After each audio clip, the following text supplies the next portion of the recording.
Welcome to Forgotten Realms, where ancient whispers echo through time, and lost memories drift between dream and myth. Here, you will not simply fall asleep. You will wander sacred ruins buried by silence, and unravel stories that history chose to forget. Close your eyes, take a breath, and let the past dream through you. This is Forgotten Realms. Sleep well. In an ancient forest cloaked in mist, whispers linger of a nameless woman who bridged spirit and earth. Her moss-draped tomb, sealed with forgotten sigils, rests beneath an unmarked tree's roots, untouched by time. Travelers recount Dreamlike, songs drifting from the glade where she sleeps, a realm where time warps. Relics stir and dreams bleed into reality. The tale follows Alara, a wanderer drawn to the forest's heart by visions of the nameless woman. Guided by ethereal melodies, she uncovers crumbling shrines and enchanted glens, each whispering fragments of the woman's myth. A queen who ruled a silent kingdom beyond death, her power woven into the forest's roots. As Alara ventures deeper, haunted roots twist, and relics hum with ancient magic, revealing the woman's reign over a liminal world where spirits linger. Haunted by visions, Alara learns the woman sacrificed her name to bind her soul to the forest, guarding its secrets. Now, the glade's awakening threatens to unravel reality. Alara must choose, shatter the sigils, freeing the woman's spirit and risking the forest's collapse, or seal the tomb forever, trapping its magic. As time frays, the line between dream and waking blurs, and Alara's choice will echo through both worlds. The story weaves through forgotten shrines, spectral glens, and a kingdom where the nameless still rules, exploring sacrifice, legacy, and the thin veil between life and eternity. Chapter 1: The Glade of Silent Runes. The forest was older than memory, its canopy a tapestry of shadow and secrets. Kalen, a forager from the outer lands, moved through it with the quiet grace of one who knew its moods. His boots sank into the damp earth, each step stirring the scent of moss and decay. He was no stranger to the wilds, but this deep into the ancient wood, even he felt the weight of unseen eyes. He'd come for rare herbs, moonwort and star thistle, said to grow where the forest's heart pulsed strongest. The villagers spoke of such places in hushed tones, their tales tangled with warnings of spirits and lost wanderers. Kalen, practical to a fault, paid little mind to their stories. Herbs fetched coin, and coin bought bread. That was his truth. By midday, the air grew thick, the light dimmer than it should have been. Mist coiled around the trunks, curling like fingers beckoning him deeper. He adjusted the satchel slung across his shoulder, its leather worn from years of use, and pressed on. The trees here were gnarled giants, their roots sprawling like veins over the earth. No birds sang, no insects hummed. The silence was a presence, heavy and alive. He stopped to check his bearings, pulling a crude map from his pocket. The ink lines, drawn from a trader's tale, ended abruptly where he stood. Useless, he muttered, tucking it away. As he did, a faint glow caught his azure, flicker of blue-green light pulsing through the mist. Curiosity tugged at him. He followed the glow, stepping over roots that seemed to shift beneath his feet. The mist parted, and he found himself at the edge of a glade unlike any he'd seen. It was small, no wider than a village square, ringed by towering stones etched with runes that shimmered faintly in the half-light. Bioluminescent fungi clung to their bases, casting an eerie glow that danced across the ground. At the glade's Center stood a single tree, its trunk twisted, its branches bare but for a faint shimmer, as if dusted with starlight. Kellen's breath caught. The air here felt charged, like the moment before a storm. He stepped forward, drawn to a slab of stone half buried in the earth near the tree. It was a relic tablet, its surface cracked but alive with a low, resonant hum. He knelt, brushing dirt from its face. The runes carved into it pulsed faintly, their shapes unfamiliar spirals and jagged lines that seemed to writhe under his gaze. "Old," he whispered, tracing a finger along the stone. It was warm, unnaturally so, and the hum grew louder, vibrating through his bones. He pulled his hand back, heart quickening. The villagers' tales crept into his mind, whispers of a woman without a name, a tomb no one could find, a glade where time unraveled. The wind stirred, carrying voices. Not words, not exactly, but a chorus of murmurs, rising and falling like a distant song. Kalen froze, scanning the glade. The mist seemed to thicken, curling around the runestones and the fungi's. Glow pulsed in time with the voices. He stood, gripping his satchel, torn between fleeing and staying. The voices weren't threatening, they were mournful, almost pleading. He took a step toward the tree, its roots sprawling like a web across the glade's center. At its base, half hidden by moss, was a slab of stone, smoother than the others. Its surface etched with sigils that glowed faintly red. A tomb, he realized, though no name marked it. The air grew heavier, pressing against his chest. The voices swelled, and for a moment he thought he heard his name woven into their cadence. Kalen shook his head, trying to clear the fog in his mind. Just the wind, he told himself, but the words felt hollow. He knelt by the tablet again, drawn to its hum. The runes seemed sharper now, their edges glowing brighter as the light faded from the sky. Sunset was near, he realized, though the forest's canopy made it hard to tell. He should leave, find a place to camp, but his feet refused to move.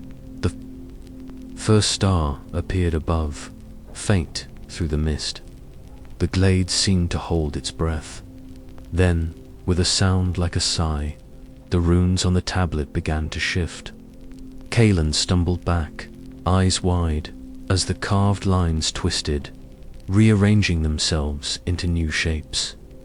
Spirals became arcs, jagged lines softened into curves, and the hum deepened, resonating in his chest. The other runestones echoed the change, their glow flaring briefly before settling into a steady pulse. He should have run, every instinct screamed it, but the glade held him, its beauty and strangeness a tether he couldn't break. The voices grew clearer, fragments of a language he didn't know, yet understood in his bones.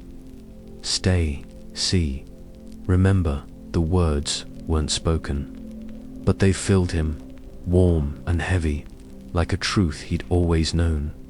Kalen sank to his knees, staring. At the tablet, the runes settled into their new forms, and the hum softened, but the glade felt alive, watching him. He reached out, hesitant, and touched the stone again. It was warmer now, almost burning, but he didn't pull away. Images flickered in his mind, flashes of a woman in a flowing cloak, her face obscured, her hands tracing sigils in the air. She stood in this glade, her voice the heart of the chorus, singing to the roots, the stones, the sky. The vision faded, leaving him breathless. The glade was still, but the air thrummed with possibility, as if the forest itself waited for his next move. He looked at the tomb, its sigils glowing faintly, and felt a pull, not to open it, but to understand it. Who was she? Why did the runes move? What did the voices want? The last light of sunset bled through the trees, painting the glade in hues of amber and shadow. The fungi's glow intensified, casting the runestones in stark relief. Kalon sat back, his satchel forgotten at his side. The voices wove through the air again, softer now, like a lullaby. He felt no fear, only a strange calm, as if the glade had claimed him as its own. He leaned against the tree, its bark cool against his back. The tablet's hum was a steady pulse, matching his heartbeat. The runes glowed softly, their new shapes. A mystery he wasn't ready to solve. The forest was vast, its secrets older than empires. But here, in this glade, Kalon felt he stood at the edge of something eternal. And as the stones whispered again, Kalon closed his eyes, not in fear, but in wonder. Chapter 2. The hollow tree that weeps Kalon woke with the glade's hum still echoing in his bones. Dawn's light filtered through the mist, pale and thin, casting the runestones in a ghostly glow. The tablet's runes had settled, their shapes fixed, but the air felt charged, as if the forest held its breath. His satchel lay beside him, herbs untouched. He stood, stiff from the night, and glanced at the tomb. Its sigils pulsed faintly, a silent call he wasn't ready to answer. He left the glade, its whispers fading behind him, but the memory of the nameless woman clung like damp moss. The forest seemed different now. Paths he knew twisted strangely, roots curling where none had been. His map, useless before, was now a mockery. The trader's lines bore no resemblance to the woods around him. Still, he pressed on, driven by a nagging pull, toward a place from village tales, the grief tree. A weeping willow set to mourn for those who never returned. The journey took hours, the forest growing denser, the air heavier with the scent of earth and sorrow. By midday he found it a willow vast and ancient, its branches drooping like a curtain of green tears. Its trunk was gnarled, split by a hollow wide enough for a man to step inside. The ground around it was soft, damp with moisture that seemed to seep from the tree itself. Villagers called it cursed, said its roots drank grief, but Kalon had always dismissed such talk. Now, standing before it, he wasn't so sure. The willow's leaves rustled, though no wind stirred. A low, keening sound wove through the air, not quite a voice, but close, like a lament carried across centuries. Kalon's skin prickled. He stepped closer, peering into the hollow. The interior was dark, its walls lined with skeletal roots that twisted like veins, pale and brittle against the blackened wood. At the hollow's center, half buried in earth, gleamed a silver mask. He froze, heart pounding. The mask was smooth, featureless, its surface a flawless mirror reflecting the dim light and his own wide eyes. No etchings, no eyes, no mouth jest. A blank expanse of silver that seemed to drink in the world around it. He knelt, brushing dirt from its edges. It was cold, heavier than it looked, and untouched by the decay that clung to the roots around it. Kalon hesitated, then lifted the mask. It hummed faintly, a vibration that echoed the tablet in the glade. He turned it over, searching for markings, but found only his distorted reflection. The keening grew louder, the willow's leaves trembling as if in response. He glanced at the tree, its roots seeming to tighten around the hollow's walls. The air thickened, pressing against his chest, and he felt the same pull as in the glader call to stay, to see. He stepped back, clutching the mask, and held it closer to the tree. The world blurred. A vision seized him, sharp and vivid. A woman in a flowing cloak, her face obscured, knelt before the willow. Her hands traced sigils in the air, each glowing briefly before fading. She wept, her sobs blending with the tree's keening, and the ground beneath her shimmered with silver light. She was a queen, he knew, though no crown adorned her. Her grief was a weight, not just hers, but the forest's, the world's. She mourned not for herself, but for something lost, a kingdom, a truth, a name. The vision shattered, leaving Kaelin gasping. The mask was still in his hands, its surface now warm, almost alive. The willow's keening softened, but the roots seemed to pulse, as if the tree itself watched him. He staggered out of the hollow, the mask heavy in his grip. The forest was silent again, but the silence felt like a pause, not an end. He sat against the willow's trunk, the mask in his lap. Its reflection showed fragments of the world leaves, sky, his own tired face, but nothing whole, he thought. Of the glade, the runes, the tomb. The woman in his vision was the same, he was sure, her presence woven into the forest's roots. But why the mask? Why the grief? The day waned, shadows lengthening. Kellen's mind churned with questions, but his body was heavy, the forest's pull lulling him. He traced the mask's edge, its surface rippling under his touch like water. The keening returned, softer now, a lullaby of loss. He leaned back, the willow's bark cool against his spine, and let the sound wash over him. The mask shimmered like water in moonlight, and Kaelin slept with the sound of weeping leaves. Chapter 3. The Path of Unremembered Names. Kaelin woke to the willow's soft keening, the silver mask cold in his hands. Dawn's light barely pierced the forest's canopy, casting the grief tree in muted greens and greys. His head ached, heavy, with the vision of the mourning queen. He stood, slipping the mask into his satchel, its weight a quiet reminder of the glade and its runes. The forest felt different, now less a place to forage, more a labyrinth of secrets pulling him deeper. He set out, intending to return to the village, but the paths he knew were gone. Trails twisted, roots snaked across his way, and the air grew thick with mist that smelled of earth and forgotten things. His map was useless, its lines a mockery of the woods around him. As he walked, a strange unease settled in his chest.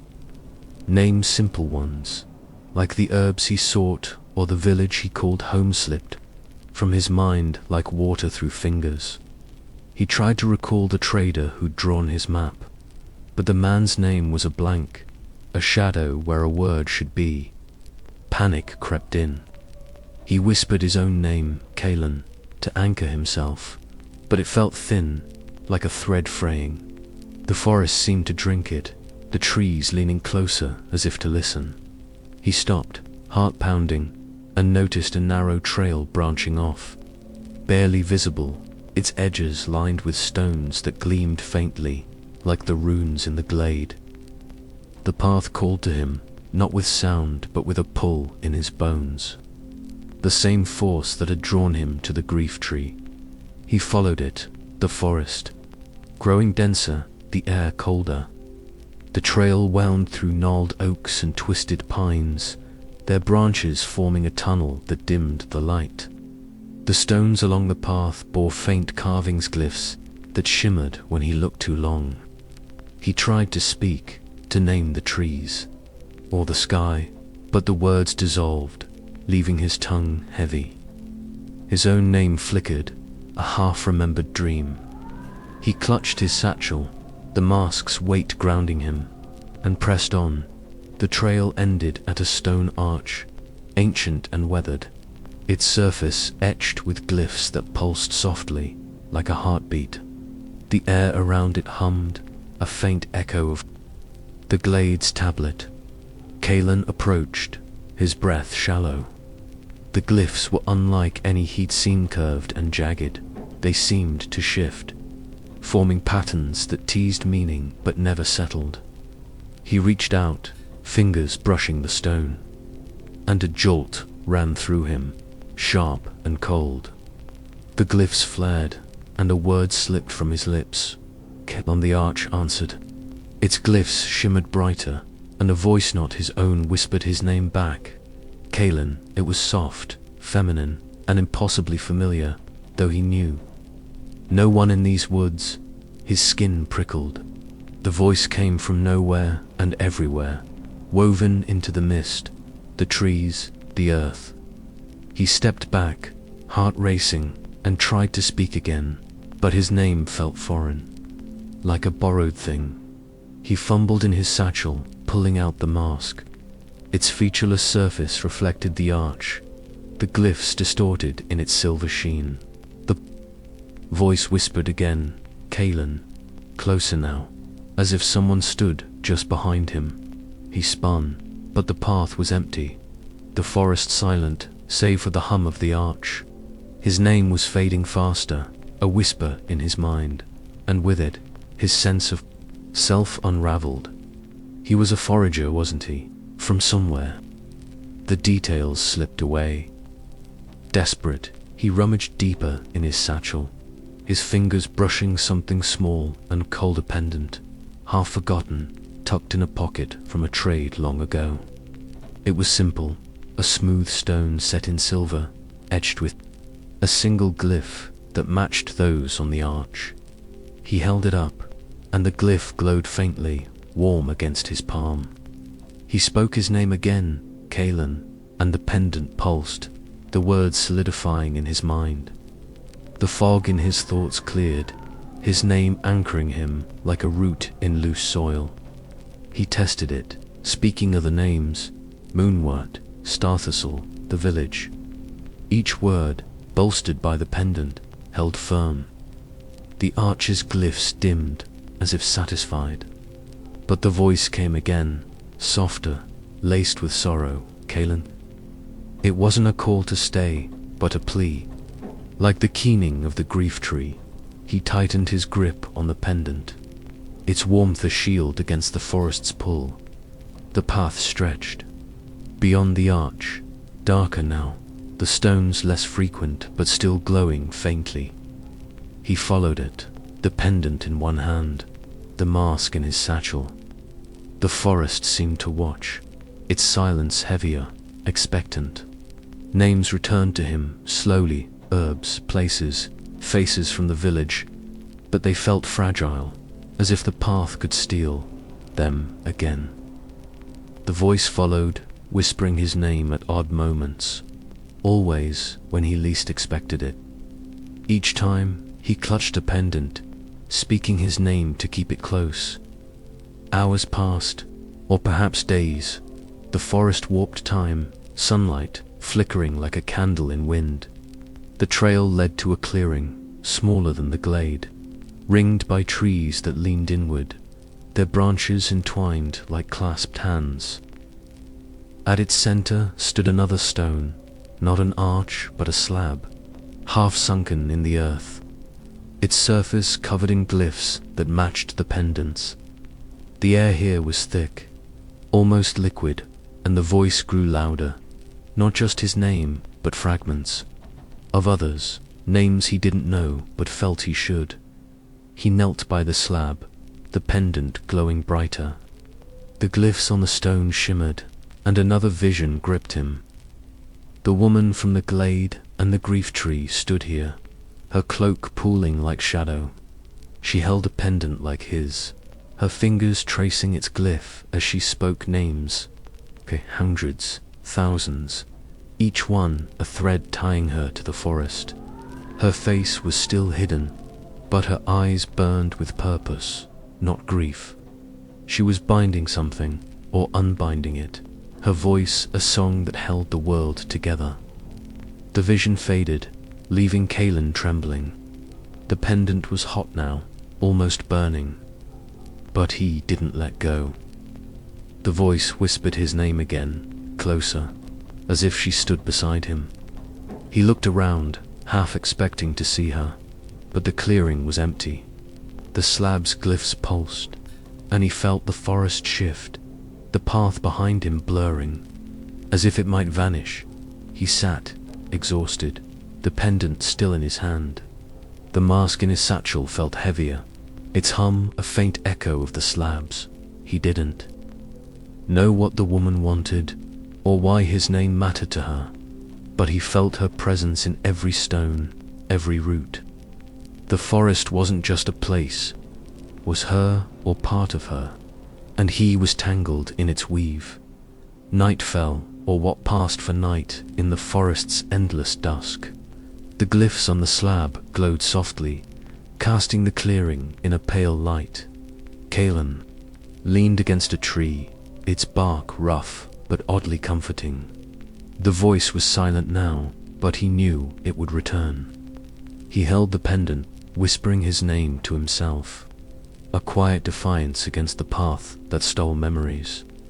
The trees leaned close, and the world went quiet, as if listening to his breath. Chapter 4. The Tower of Root and Rain. Kellen's steps faltered on the path, the pendant's warmth a faint pulse in his hand. The forest had grown wilder, its trees gnarled into shapes that seemed to watch, their roots clawing at the earth. His name, now steady with the pendant's aid, still felt fragile, as if the forest could steal it again. Her voice hadn't returned since the clearing, but its echo lingered, a thread tying him to the unseen. The trail, barely a suggestion now, led him deeper, where the air was thick with the scent of wet stone and decay. Mist clung to his skin, and the pendant glowed faintly, its glyph a quiet guide. He clutched the silver mask in his satchel, its hum a constant companion, though he hadn't dared look at it since the grief tree. The forest seemed to press closer, urging him forward, until the trees parted to reveal a structure unlike any he'd seen. A tower rose from the earth, spiraling upward, its walls woven of bark and bone, as if grown rather than built. Its surface was alive, roots pulsing faintly, and its peak vanished into the canopy's gloom. No door marked its base, only a jagged opening where roots parted like a wound. Kalen hesitated, the pendant warm against his palm. The air thrummed, heavy with the same charge as the glade, the willow, the arch. He stepped inside. The tower's interior was vast, far larger than its exterior suggested. The walls curved upward, lined with murals that glowed faintly, their colors shifting in the dim light. They depicted a cloaked woman, her face hidden, standing amidst shadow and leaf. In one, she wove sigils that bound roots to sky. In another, she knelt, her hands stained with earth, as spirits rose from the ground. Each mural told a piece of her story, a queen who ruled not with force but with secrets. Her kingdom a tapestry of spirit and soil. At the chamber's heart stood a throne, carved from the same bark and bone as the tower. A crown rested on it, not of metal but of thorns, their tips sharp and black, rooted into the throne's arms like living vines. The air around it shimmered, and Kalen felt a pull, stronger than the glades, urging him closer. He stopped short, wary, the pendant glowing brighter. The murals seemed to watch, their colors pulsing as if alive. Then it began a soft patter, like rain, though the tower had no roof. Droplets fell from nowhere, splashing against the floor, the throne, the crown. They didn't wet his skin, but sank into it, cold and sharp, carrying memories that weren't his. He saw a forest ablaze, a woman's hands weaving light to douse the flames. He felt her grief as she buried names beneath roots, her joy as spirits danced in moonlit glens. The memories flooded him, her memories, he knew, though her face remained a shadow. Kalon staggered, clutching the pendant. The rain intensified, each drop a fragment of her life. He saw her stand in this tower, the crown of thorns on her brow, its roots sinking into her flesh. She ruled here, not over men, but over the forest's heart, binding its magic with her own. Her name was gone, given to the earth, but her will lingered, woven into every root, every stone. The mask in his satchel hummed louder, its vibration syncing with the thrones. He pulled it out, its featureless surface reflecting the murals, the crown, the rain. The memories sharpened, battlefield of shadows, a kingdom falling, her voice singing to hold it together. She was no queen of crowns and courts, but of something older, deeper. The rain fell harder, and Kellen's knees buckled under the weight. Of her past, he stumbled to the throne, the crown of thorns gleaming wetly. The pendant burned in his hand, its glyph flaring as he neared. The rain was relentless now, each drop a story, a sorrow, a triumph. He saw her final act, placing the crown on the throne, her hands bleeding, her voice a whisper that sealed the tower's magic. She had sacrificed her name, her form, to become the forest's pulse, its eternal guardian. Kalen reached for the crown, drawn by a need he couldn't name. The thorns twitched, alive, their roots tightening round the throne. The pendant flared, and her voice returned, not whispering his name, but hers, a soundless word that filled him with longing and loss. He froze, hand hovering, the rain pooling at his feet. The murals glowed brighter, the woman's cloak rippling as if caught in wind. He stepped back, heart pounding. The crown was hers, not his to claim. The rain slowed, the memories fading, but their weight lingered, heavy in his chest. He sank to the floor, the mask in one hand, the pendant in the other. The tower was silent now, save for the soft drip of rain. The throne loomed, the crown a quiet warning. He looked at the murals. Again, their colors softer now, as if mourning. The woman's story was incomplete, her kingdom unfinished. He felt her presence, not in the rain, but in the tower itself, its walls alive with her will. The pendant cooled, its glyph dimming, but the mask still hummed, its reflection showing. Fragments of the murals, the throne, his own tired eyes. Night fell, or perhaps it was always night here. The rain stopped, leaving the air thick with mist. Kalen leaned against the throne, its bark rough but warm. The crown gleamed, its thorns catching the mural's light. He closed his eyes, the pendant heavy in his hand, the mask a weight against. His side raindrops painted the crown gold, and in that stillness, time forgot to move. Chapter 5. The Chapel of Sleeping Ashkelon left the tower at dawn. The crown's thorns and the rain's memories heavy in his mind. The forest felt denser now, its air thick with the scent of ash and damp stone. The pendant pulsed faintly, anchoring his name, but the mask in his satchel hummed louder, its featureless surface a mirror to the woman's shadowed face. Her story, her grief, her rain clung to him, woven into the roots and mist. The path was gone, but a pull, like a thread in his chest, guided him deeper. Hours blurred, the canopy stealing time. The trees grew sparse, their branches brittle, as if burned long ago. Ashes fell like snow, soft and grey, dusting his shoulders. He brushed them off, but they clung, weightless yet oppressive. The pendant glowed, its glyph a faint beacon, and the mask's hum grew sharper, urging him forward. The forest opened to a clearing where a ruined chapel stood, its walls crumbling, half swallowed by roots. Its spire was broken, jagged against the grey sky, and the air carried a faint chant, like breath from stone. Kalen approached, ashes swirling around his boots. The chapel's entrance was a gaping arch, its lintel carved with faded sigils that pulsed faintly, echoing the glade's runes. Inside, the air was still, heavy with the scent of char and moss. Statues lined the walls, their stone forms kneeling in eternal prayer, hands folded, heads bowed. Their faces were worn, but their eyes seemed to follow him, glinting in the dim light filtering through cracked stained glass. At the chapel's heart stood an altar, draped in ash like a shroud.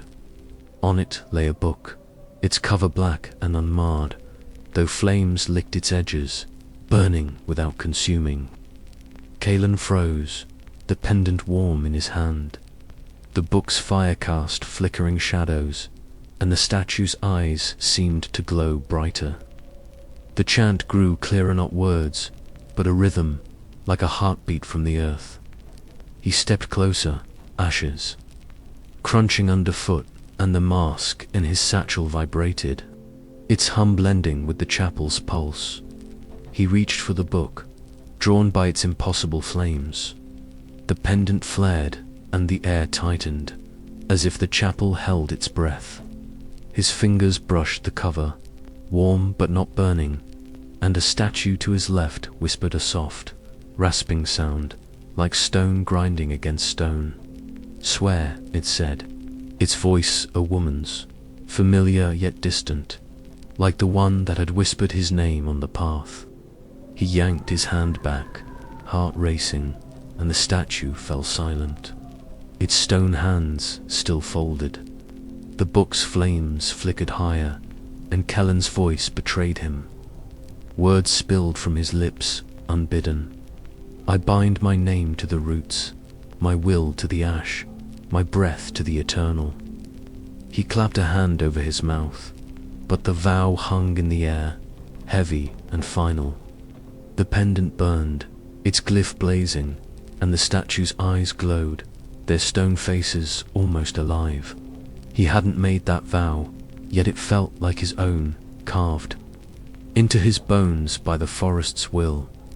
He stumbled back, the book's flame steady, its pages The mask hummed louder, and he pulled it out, its silver surface reflecting the altar, the statues, the fire. The chapel seemed to shift, walls creaking, ashes falling faster. Another vision gripped him sharp, vivid, like the tower's rain.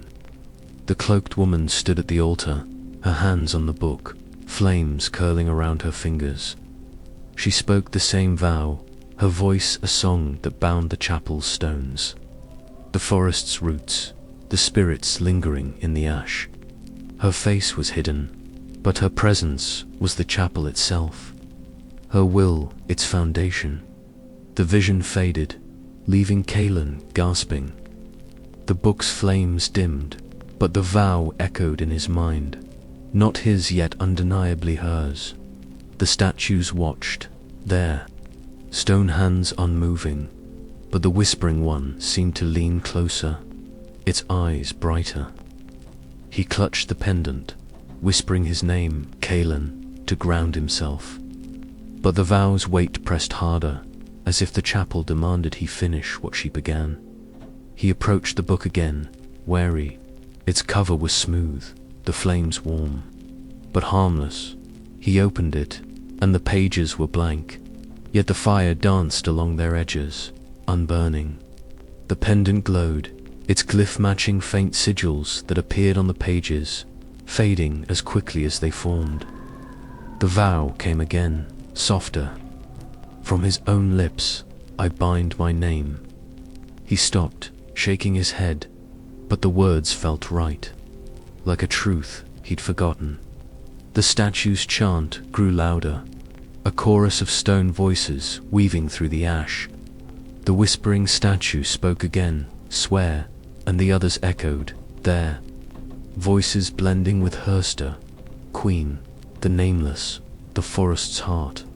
Kellen's hand trembled, the pendant hot, the mask heavy. He saw her again, not in a vision, but in the chapel's shadows, her cloak pooling like night, her hands tracing sigils that bound the book, the altar, the ash. He stepped back, the vow unfinished. The chapel seemed to sigh, ashes swirling, and the statue's eyes dimmed, as if disappointed. He sat against the altar, the book's flames casting soft light. The mask reflected fragments, the statues, the ash, his own uncertain face. The pendant cooled, but its glyph still glowed, a reminder of his name, his anchor. The vow lingered, not his, but hers, yet it felt like a door half open, waiting for him to step through. The chapel was silent now, save for the soft fall of ash. The statues knelt, their stone hands folded, eternal in their prayer.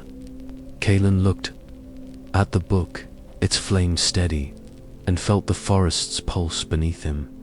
She was here, in the ash, the stones, the fire. Her vow was the chapel's foundation, her sacrifice its strength.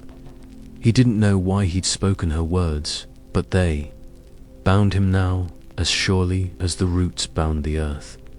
Night fell, or perhaps it was always night here. The ash slowed, dusting the altar like snow.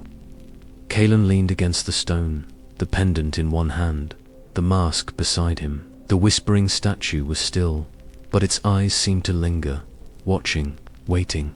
The book's flames flickered, a quiet promise of secrets unburned. The chapel exhaled, and Kaelin slept beside stone hands folded in silence. Chapter 6. Her voice in the grove of Bonescalen woke to the chapel's ash-dusted silence. The book's flames a faint glow.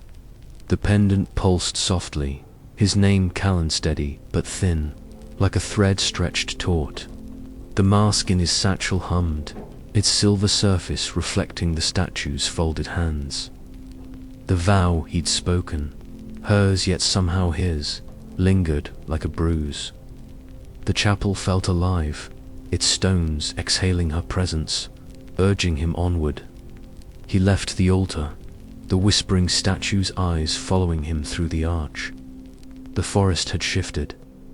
Again, its paths coiling like roots.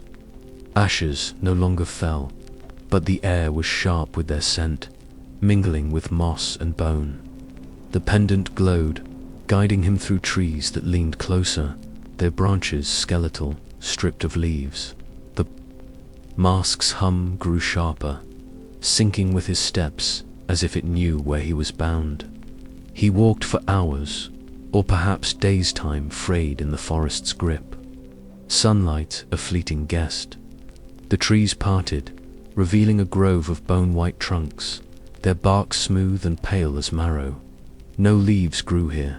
The branches arched like ribs, forming a dome that trapped a strange, soft light.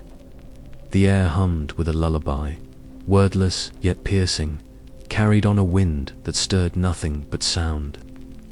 At the grove's heart swayed a cradle, woven from roots that pulsed faintly, as if alive. It was empty, its interior lined with moss, but the lullaby seemed to rise from it, wrapping the grove in a dreamlike haze. Kellen's breath caught, the pendant burned, its glyph flaring, and the mask's hum became a low thrum, echoing the cradle's pulse.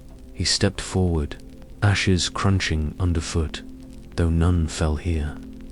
The grove was silent save for the lullaby, its notes familiar, like a song he'd heard in dreams he couldn't recall. The cradle swayed, unmoored by any rope, its roots curling tighter as he neared. He knelt, searching the moss within, tucked. Among the roots was a wooden flute, its surface carved with symbols, spirals, and curves, like the glade's runes, but softer, as if etched by sleep itself. He lifted it, the wood warm, its weight light but heavy with intent. The lullaby swelled, the wind carrying it through the grove, and the flute vibrated faintly, as if eager to sing. Kalon hesitated, the pendant glowing brighter. The mask in his satchel pulsed, and he felt Hertha, nameless woman, watching. Not from the cradle, but from the grove itself. He brought the flute to his lips, though he'd never played. His breath faltered, then flowed, and the flute sang a melody that matched the lullaby, sharp and sweet, weaving through the bone-white trees. The notes weren't his, they were hers, pulled from dreams he didn't know he'd had. The grove shifted, the lullaby deepened, and a vision seized him, vivid as the tower's rain. The cloaked woman stood in the grove, her hands cradling the flute, her song binding the roots, the wind, the bones. Her face was hidden, but her eyes gleamed, not with grief but with purpose. The cradle rocked beside her, empty yet alive, its roots drinking her melody. She played for the forest, for the spirits woven into its marrow. Her song a thread that held the grove together. The vision broke, leaving Kalon breathless, the flute still at his lips. The lullaby lingered, its notes now his, though he hadn't chosen them. The cradle swayed, its roots pulsing faster, and the bone-white trees seemed to lean closer, their branches humming with the song. The pendant burned, its glyph a mirror. To the flute's carvings and the mask's hum was a chorus, blending with the grove's lullaby. He played again, the melody flowing unbidden. The notes were hers, yet they felt like his own, a dream he'd forgotten. The cradle rocked, and her voice joined the song, not a whisper, but a clear, resonant call, singing his name, Kalon. It came from the cradle, the trees, the wind, as if the grove itself spoke. He stopped, heart pounding, but the lullaby continued, the flute playing without his breath, its cymbals glowing faintly. The grove was alive, its bone-white trunks pulsing in time with the song. The cradle's roots tightened, and Kalon saw her again, not in a vision, but in the shadows, her cloak pooling like mist. She didn't speak, but her presence was the lullaby, the grove, the empty cradle. The flute's song grew softer, a plea, not for him to stay but to understand. He lowered the flute, its cymbals dimming, but the lullaby lingered. Woven into the air, he sat by the cradle, the pendant cooling, the mask heavy in his satchel. The grove was still, save for the cradle's sway and the wind's soft hum. He felt her story clearer, now not just a queen, but a weaver of dreams. Her name sacrificed to bind the forest's heart. The flute was hers, the cradle her legacy, the lullaby her voice. But why him? Why his name, his dreams? The light faded, the grove's dome casting long shadows. The lullaby softened, a thread of sound tying him to the cradle, the trees, her. He leaned against a bone-white trunk, its bark smooth and warm. The flute rested in his lap, its cymbals faint but alive. The mask hummed, reflecting fragments of the grove, the cradle, the roots, his own tired eyes. The lullaby floated like mist, and Kalon drifted where dreams bloom. Chapter 7. The dream that buried her name, Kalon, drifted in the grove's lullaby, the flute's song a fading echo. The bone-white trees loomed, their branches a skeletal canopy trapping the mist. The pendant pulsed faintly, his name Kalina, tether against the forest's pull. The mask in his satchel hummed, its silver surface heavy with her presence. The cradle's roots swayed, empty yet alive, and the grove's air felt like a breath held too long. He clutched the flute, its sleeping cymbals warm, and closed his eyes, surrendering to the dream that waited. Sleep came swiftly, not gentle but deep, pulling him into a world where the forest was no longer a place but a pulse. He stood in a glade, not the one he knew, but vaster, its edges dissolving into starlight. The woman was there, her cloak woven of shadow and leaf, her eyes twin stars burning through the mist. No crown adorned her brow, but roots coiled around her head, their thorns gleaming like obsidian. She was the queen, the nameless, her will the forest's heartbeat. She looked at him, and the stars in her eyes held no warmth, only purpose. "You carry my song," she said, her voice the lullaby, the wind, the roots. "You carry my mask, my oath, my grief." Kalen tried to speak, but his voice was gone. His name a flicker. The pendant burned in his dream hand, its glyph glowing, but the mask was heavier, pulling him toward her. She raised a hand, and the glade shifted, trees bending, roots rising like waves. The forest obeyed her, not as a ruler, but as a part of her, its will and hers entwined. She led him through the dream glade, her steps silent on a ground of moss and ash. Murals like those in the tower bloomed on the trees, glowing with scenes of her Raina kingdom of spirits and soil, where names were power and hers was buried to bind it. She stopped at a tree, its trunk vast, its roots cradling a tomb like the one in the glade. "This is where I became the forest," she said, her star eyes dimming. "This is where I gave my name." Kellen's hand stung. He looked down, and a sigil was carving itself into his palm, a spiral eye, its lines pulsing with light. Pain seared through him, but he couldn't pull away. The sigil was hers, a mark of her will, her sacrifice. "You see what I see?" she whispered, and the dream shifted. He saw her stand in the glade, her hands tracing sigils that bound the forest's heart. She spoke her name, a sound like rain, like roots, like wind, and the earth drank it, sealing her to the trees, the stones, the spirits. The forest became her, and she became eternal, nameless. The dream darkened, her eyes flared, and the glade trembled.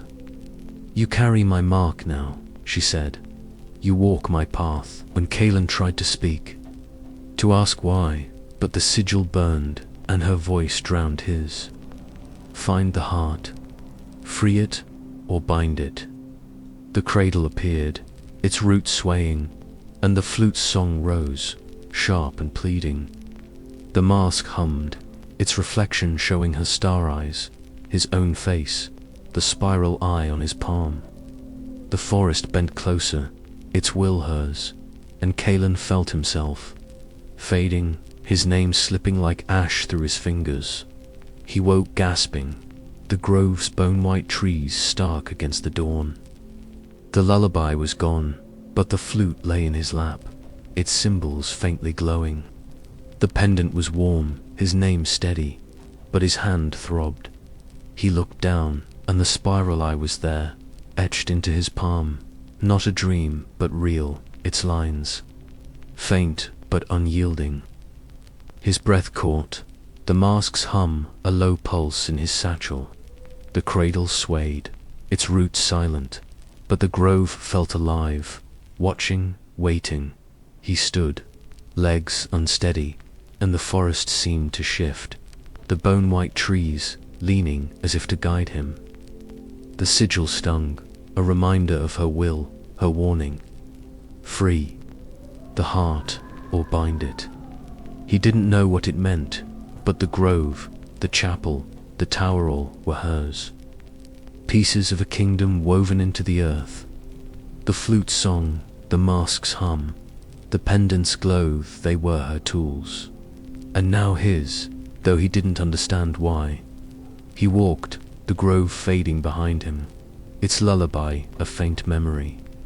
The forest was denser now, its paths twisting, roots curling like fingers.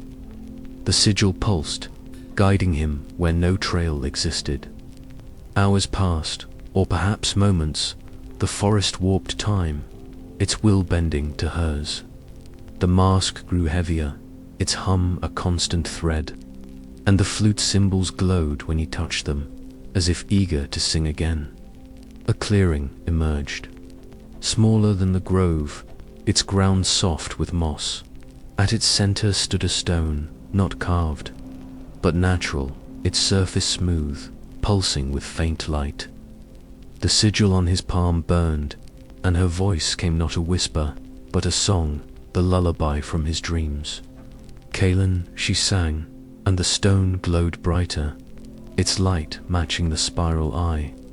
He knelt, the flute in one hand, the pendant in the other, the mask a weight at his side. The stone felt alive, its pulse syncing with his heart, her heart. The forest's heart, another vision came, softer this time. She stood by the stone, her cloak pooling, her star eyes dim. She held the flute, playing the lullaby, and the forest answered, roots rising, spirits dancing in the mist. She spoke her name again, a sound he felt but couldn't hold, and the stone drank it, sealing her to the earth. "This is the heart," she said, her voice a thread in the song. "Free it or bind it." The vision faded, but the sigil burned, and her name lingered, a word on the edge of memory, then gone. Kaelin sat, the stone's light fading. The flute was silent, but its cymbals glowed faintly, echoing the sigil on his palm. The mask reflected the clearing, the stone, his own marked. And he felt her everywhere, in the trees, the moss, the air. Her name was the forest's secret, buried to bind its magic, and he was part of it now, marked by her will. But what did she want? To free the heart, or to bind it forever? Night fell, the clearing bathed in starlight. The sigil pulsed, a quiet pain, and the pendant glowed, anchoring his name. The mask hummed, its reflection showing fragments of her cloak, her roots, her star eyes. He leaned against the stone, its warmth a faint echo of her presence. The lullaby returned, soft and distant, weaving through the trees. He closed his eyes, the flute in his lap, the pendant in his hand, the sigil a burning truth in the softest. "Dark," she whispered her name, and he forgot it once more. Chapter 8, Where the Forest Forgets All the Glade. It was always the glade. Every weary step Kaelin had taken, every distant echo of the forgotten song, every whisper of the ancient roots beneath his feet had been a thread leading him back here, to this quiet heart of the world where his journey had begun and where, he knew, it would finally end. The air, usually thick with the scent of damp earth and verdant life, now carried a faint, almost imperceptible hum, like a single, drawn-out note from an instrument of pure light.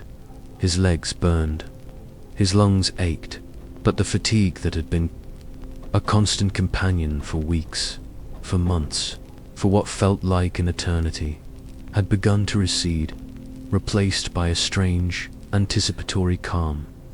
The forest, which had once felt like a labyrinth of sorrow, now felt like a welcoming embrace, its ancient trees parting their boughs as if in silent recognition of his return.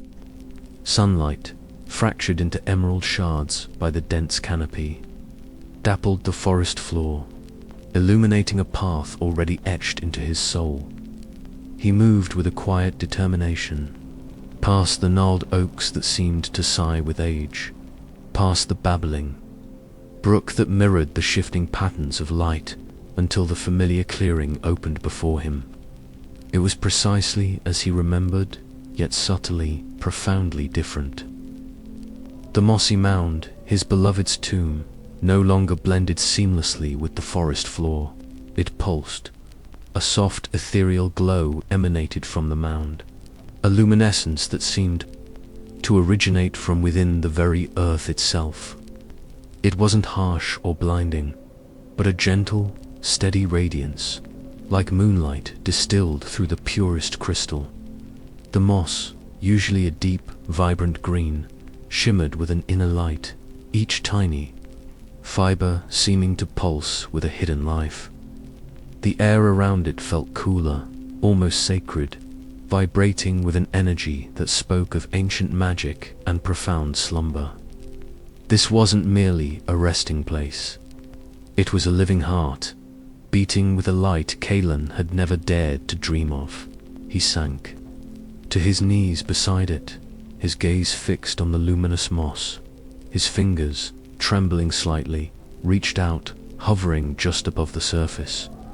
He felt a warmth, not of heat, but of profound presence, radiating from the mound.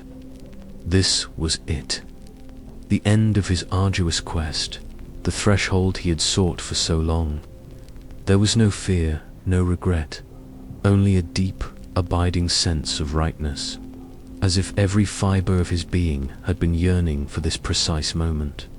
He leaned closer, pressing his ear to the glowing moss, hoping for a whisper, a sigh, anything to confirm the presence he so desperately sought.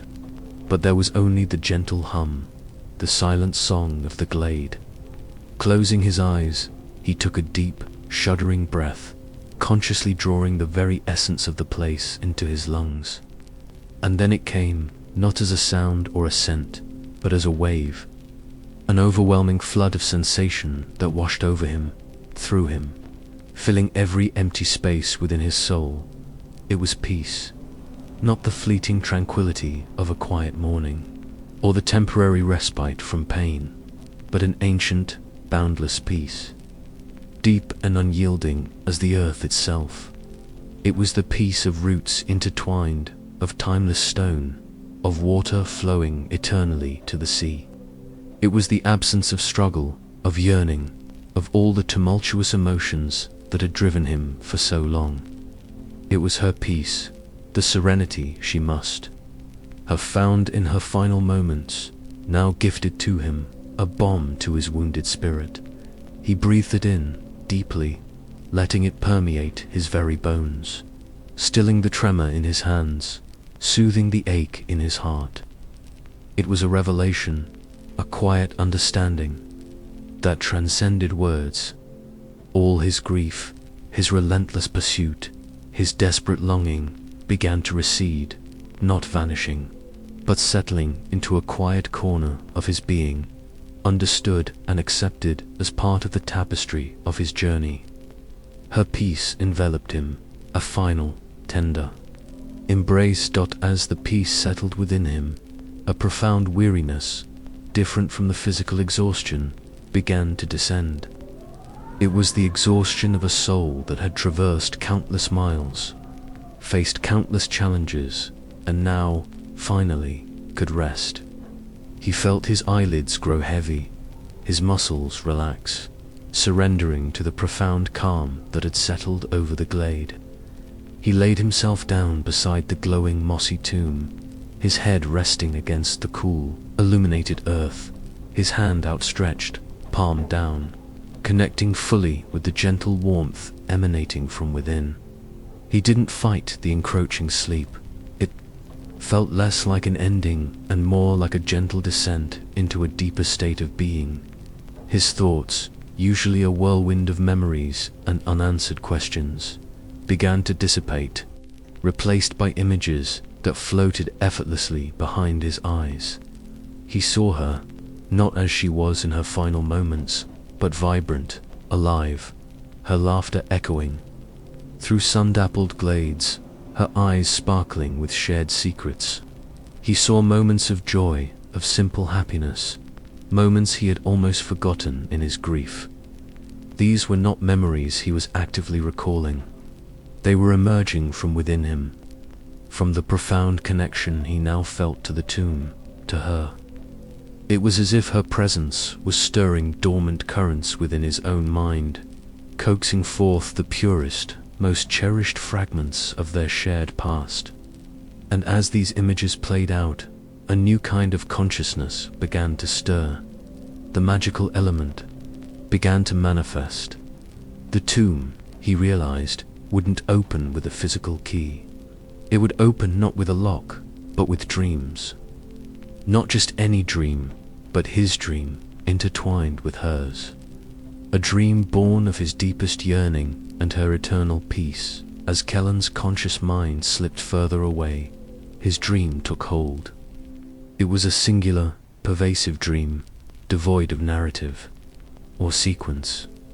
It was simply the feeling of connection, of warmth, of an ancient promise fulfilled. He dreamt of roots, deep and tangled, reaching out, not to bind, but to embrace. He dreamt of a light, soft and green, like the heart of a jade gem, pulsating in rhythm with his own slowing breath. He dreamt of two hands, not physically touching, but linked across an infinite expanse, their energies mingling, becoming one dot in this dream state. The glowing moss intensified. The light around him swelled, not just illuminating the glade, but seeming to draw him into itself. He felt a gentle pull, a soft, irresistible suction, as if the very air was becoming viscous, inviting him deeper. He wasn't falling, but rather dissolving, his edges blurring, his form becoming less solid. The moss beneath him felt less like earth and more like a living membrane, responding to the silent frequencies of his dream. Slowly, imperceptibly at first, a seam began to appear in the glowing moss. It wasn't a crack or a fissure, but a parting, like a blossom unfurling in slow motion. The two halves of the mossy mound began to draw apart, not physically separating, but seeming to soften, to dematerialize, revealing not a cavern or a chamber, but a vortex of swirling, emerald light. It pulsed with an almost audible thrum, a silent invitation to the heart of the forest itself. Kalen, still deeply immersed in his dream, felt himself being drawn into this swirling light. There was no resistance, no fear, only a profound sense of homecoming. He didn't walk or crawl, he simply flowed, his essence pouring into the radiant opening. The world outside, the trees, the sky, the very concept of outside, began to recede, becoming indistinct, like fading memories. As he drifted deeper into the luminous vortex, the mystical twist began to take hold. The forest, which had known his every step, his every sorrow, his every name whispered on the wind, began to forget. It wasn't a malicious act, but a natural consequence of his merging. The leaves that had rustled his name in greeting now rustled with the anonymous breath of the forest. The ancient roots that had carried the faint echo of his passage now pulsed, with the general hum of all life. Kellen's story, his individual struggle, became absorbed into the vast, collective memory of the woods. He felt the memories of his life. His identity detached from him, not painfully, but like leaves, gently, falling from a tree in autumn. His name, Kalen, that singular identifier, became meaningless. It was a sound without an echo, a label without a purpose in this new state of being. He was no longer Kalen, the seeker, the mourner, the man on a quest. He was simply part of the light, part of the hum, part of the eternal dream.